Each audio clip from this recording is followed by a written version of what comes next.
Bhujbal late पण थेट मंत्री झाले याचा आनंद मनसे नेते बाळा नांदगावकर यांची ही प्रतिक्रिया आता समोर आली आहे। संजय राऊतांचं अंतर्मन बोलतं की बाह्य मन हा प्रश्नच आहे।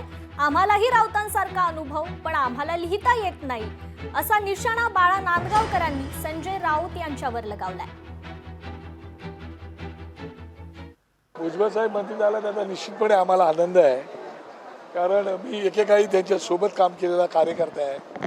मी बाळासाहेबांचा कार्यकर्ता होतो, परंतु भुजबळ साहेबांच्या नेतृत्वाखाली आम्ही माझगावमध्ये काम करत होतो आणि अशा वेळेला ज्यांच्या नेतृत्वाखाली मी काम केलं होतं ते आज मंत्री झालेत, त्याचा मला मनापासून आनंद आहे।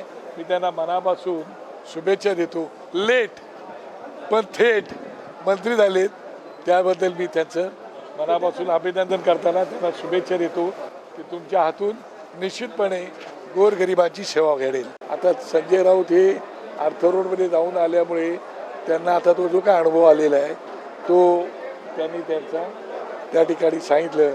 आता आम्हालाही त्याचा फार काही अनुभव नाही, अशा तर आम्ही हे सगळ्या गोष्टी पाहिलेल्या आहेत, केलेल्या आहेत, पण आम्ही काही लिहू शकत नाही। त्यांनी लिहिले, त्याचा अनुभव त्यांना आलेला आहे आणि त्यांनी म्हणून त्यांचे जे विचार होते, उत्तम लेखक आहेत, ते उत्तम लिहू शकतात आणि उत्तम विचार मांडू शकतात, उत्तम पत्रकार आहेत।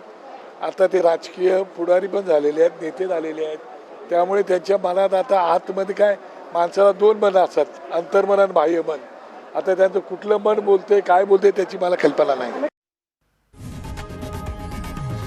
लोकशाही मराठी ऐका, पहा, जागरूक रहा।